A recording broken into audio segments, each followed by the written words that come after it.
Hi friends, welcome back to my channel Lakshmi Vijayesh blogs. మరో కొత్త రెసిపీతో అయితే మీ ముందుకు వచ్చేసానండి.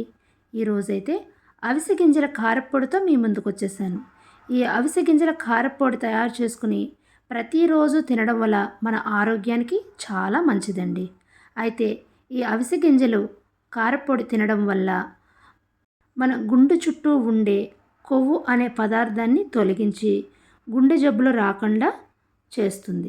అలాగే మొహానికి గ్లో కూడా చాలా వస్తుంది. ఇదే అవిసె గింజల్ని హెయిర్కి ప్యాక్ కింద పెట్టుకుంటే హెయిర్ కూడా గ్రోత్ చాలా బాగా జరుగుతుంది. ఈ అవిసె గింజల్లో ఒకటి కాదు, రెండు కాదు, ఎన్నో పోషక విలువలు ఉన్నాయి. అయితే ప్రాసెస్లోకి వెళ్ళిపోదాం.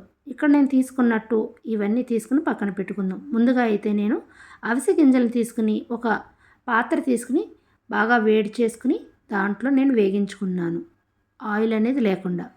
తరువాత తీసేసి కొంచెం ఆయిల్ అనేది వేసుకుని పచ్చిశనగపప్పు, జీలకర్ర, ఆవాలు వేసుకుని ఎండుమిర్చి ఒక 20 ఎండుమిర్చి వరకు వేసుకున్నాను.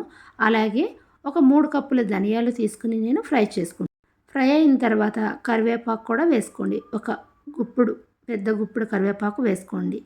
అలాగే మిక్సీ జార్లో ఈ అవిసె గింజలు, మనం ఫ్రై చేసుకున్న ధనియాలు, ఎండుమిర్చి ఇవన్నీ వేసుకుని కొంచెం చింతపండు, మన టేస్ట్కి సరిపడా కళ్ళుప్పు వేసుకుని వెల్లుల్లి రెమ్మలు వేసుకుని మిక్సీ పట్టుకోవడమేనండి.